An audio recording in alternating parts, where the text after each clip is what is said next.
Are you telling me they actually were right? Huh. And are you telling me we're actually getting a slow explanation already? Thank you, Uda. If you had waited too long, I would have become kinda pissed. First out, I had to give a shout out. Not that they're gonna see this video, but I had to do it anyway.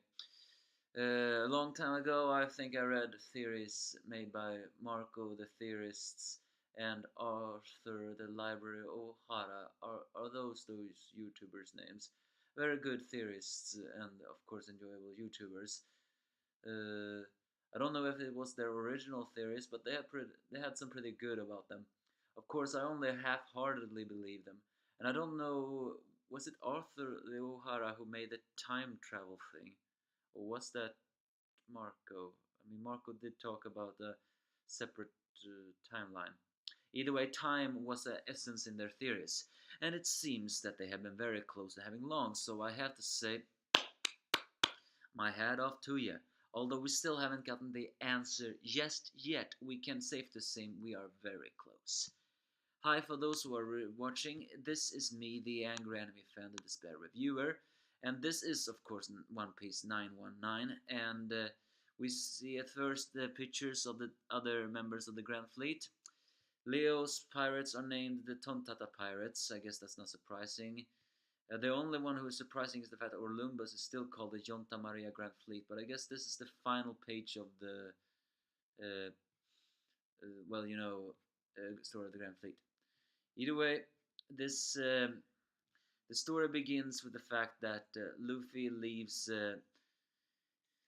Tama to go back to her master, and given the fact that she has tamed Speed, she now has a bodyguard. Oh my god, it's ridiculous the fact that she tamed the headliner. So well, either way, I guess that's all we're gonna see for Tama for a while, but that's pretty sweet. So, but it seems that Komochi is not the one who was tamed by Tama. Either way, the people who left over Tama are very grateful for Luffy, and surprisingly, Luffy is actually happy of all that. I mean, granted, Luffy is a mysterious character, let's just face that. Despite the fact that he has a feminine voice, which I hope he doesn't have in a future, which he always will have.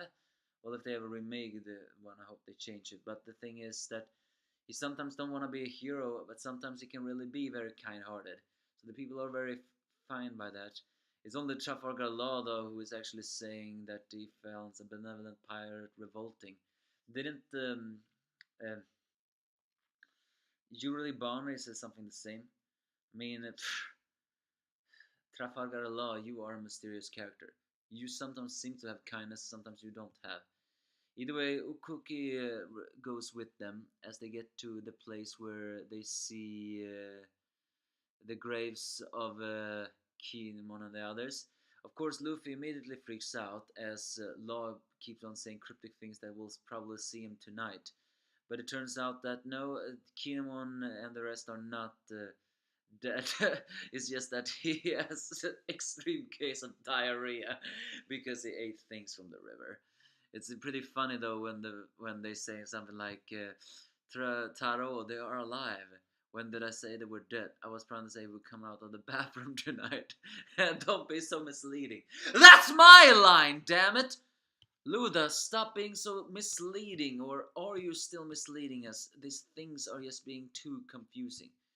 So, well, either way, Ukui, who at first didn't want to go to the castle, immediately runs into, well, Kinemon's embrace, revealing that they are somehow, well, not together, but she calls Kinemon Master Kinemon, and Kinemon was a retainer of Kusuki, so one wonders. Either way, we get to the flower capital where the kids are being educated in, well, studies of an isolationist country. And I have a very big feeling that person is a beast pirate, well, member, or it's a Wano Kuri person who ate a smiley because apparently she has a snake neck. Or maybe that's just a devil fruit. Well, who cares? It's devil fruit anyway. Either way, the education goes like for the kids are educated that Well, actually, all of the kids look very ugly, so I guess they have twisted hearts. They are educated that a country that opens its borders will become evil because evil ideas will flow in. Granted, I cannot disagree with that. It is true. But just being with yourself is not wrong, something like that. And apparently, according to them, 20 years ago, the one who tried to open this were Odin and the nine red scarabs. That's why Odin is usually called you know, the criminal of all of this system, because an evil family. He wanted to open the border 20 years ago. Uh, uh, so, so they are, and the one who saved them from that 20 years ago was the current shogun Kurosumi Orochi, who has apparently a sword style called Orochi Two Blade style. But and according to education, these people died 20 years ago. But we all know that they're not dead. Well, the truth is a lot more complicated than that. Then we switch to another evil man called Inemuri Kyoshiro, who is apparently a Kurosumi family pariah, a money exchange houser, who's mentioned that he finds Orochi to be a coward.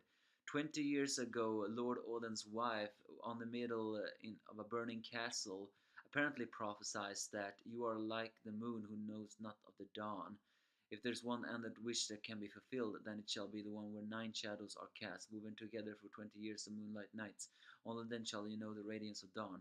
That is exactly the same thing, almost, that the Ming tribe I've been talking about. The dawn of the day. The dawn. I lost the words. Waiting for the dawn. Ugh, damn it! I forgot the word.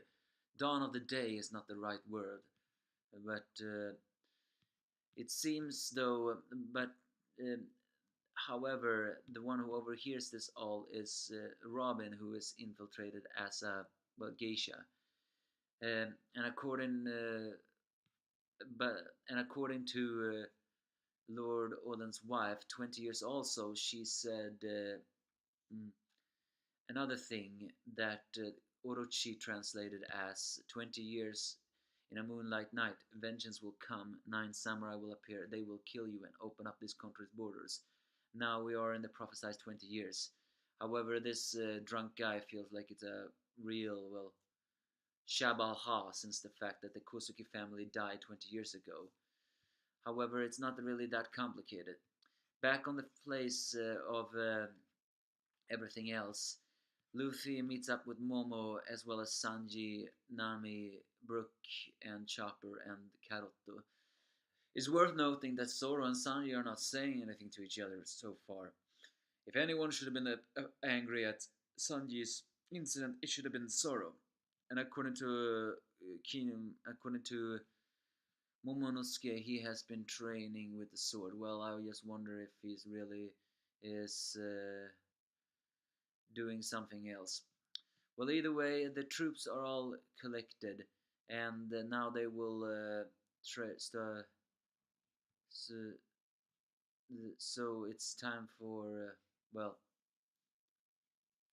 to talk about the things. It is also revealed that the thief that has been stealing food is apparently a law under another identity. Either way, they begin. Kinemon begins to talk about um, different things, saying this base is their base. Um, is that they are also have been keeping things from them before they could proceed, because Kinemon begins to say that of course Luffy is pointing out you are holding back too much, but Kinemon says another reason why they didn't tell is because they didn't think they believe him. Kinemon begins to explain that Kanjiro Raizo, in addition to 3 of us that are here, we are up to a total of 5 people. They have come from the past, yes. The truth is, they came from Wano Country 20 years ago, but traveling forward in time. The time theory that we have been overhearing on Twitter has been right. We have seen so many things in One Piece, but time travel? That's a thirst. Now the definition of everything is that time travel. No, the theorists are definitely gonna ask. Okay, wait a minute. If they are have been traveled through time, how the hell have they done that? Well, it's One Piece. Who knows? So those graves over there are fake, except of course the well, the those that don't have the name of Kinemon and the others. Those may be real because Kinemon says that uh, uh, the five people travel through time, which means Ukuki is also someone who traveled through time. The only question is how did they do it? Well, we will have to wait for a while until they did that. But that still doesn't answer one question, and that is how long have Kaido been here in Wano?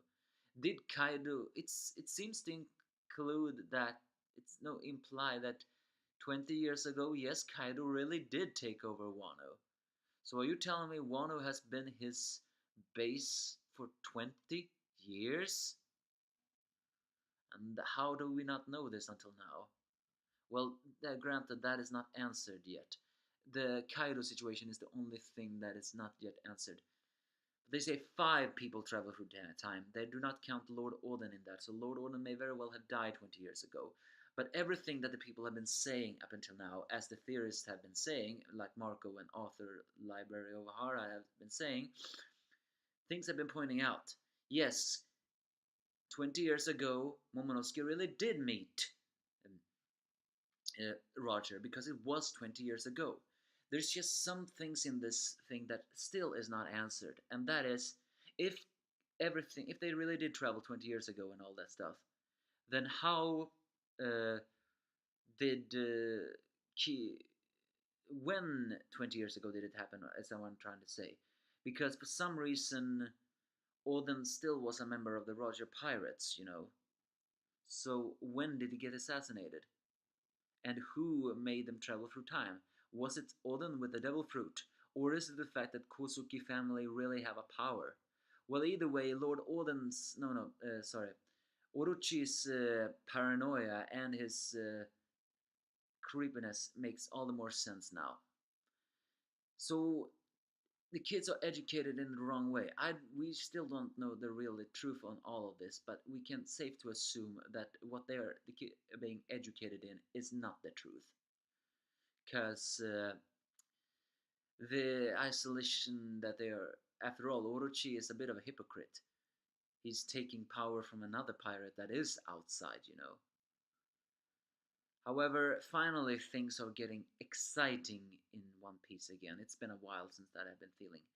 So, will we finally get an answer on this mysterious time travel thing? Perhaps. Is it possible that we're gonna get flashback chapters next time? Well, flashback chapters are always appreciated because of they explain everything, but they're also tedious. Guess we'll see. Either way, thanks again for the theorist Marco the Phoenix and Library of O'Hara. But the rest of you, give me your thoughts if you have any.